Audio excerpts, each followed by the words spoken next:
One clarification. The class left talks about identity politics. Right? It says, oh, okay, the race left's going to play identity politics, we're going to avoid it.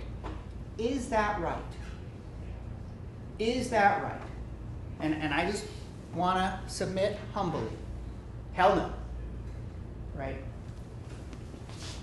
One way or the other, white identity politics is the giant club-wielding, ogre, standing, bestriding American politics today.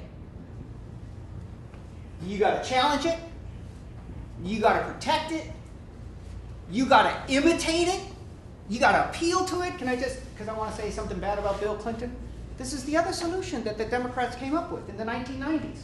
They said, oh yeah, we're losing to white identity politics. How can we respond? We tried to ignore it for 30 years. Didn't work. How can we beat it? Let's imitate it.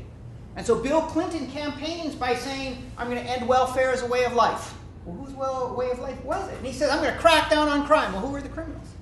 And he says, I'm going to slash the federal government. Why? Why was government suddenly the enemy? Bill Clinton campaigned and won twice by imitating right-wing dogmas of politics. And that's out there. And by the way, Hillary Clinton, when you, that quote that came back to bite her, right? When that quote from this summer in which Hillary Clinton said, some of these young adolescents are super predators, they're incredibly violent, and they have to be brought to heel. That was Hillary Clinton in the 90s, playing Clinton's dogmas of politics, defending tough on crime, mass incarceration policies. And what happened was that in the 2016 campaign, Black Lives Matter activists challenged her with that phrase. And her response was, no one's ever asked me about that. I didn't know I said that. It's like, wake up. You played dogmas of politics, and now it's come back to bite you. And when you look at the returns of 2016, young African Americans stayed home. Right? And there's now so many different things happened in 2016. But I think it's pretty clear to the Democratic Party, given the power of the race left, Democratic Party can't go back to the Bill Clinton, we're going to pander to white voters through our own version of dogmas of politics. That's out. Right? But one way or the other, you got to deal with white identity politics. And that means identity politics is everywhere here.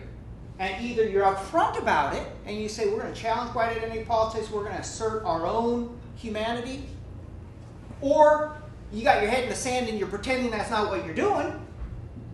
Actually, hopefully it's that you're pretending it's not what you're doing, because then at least you're self-aware that you're doing it.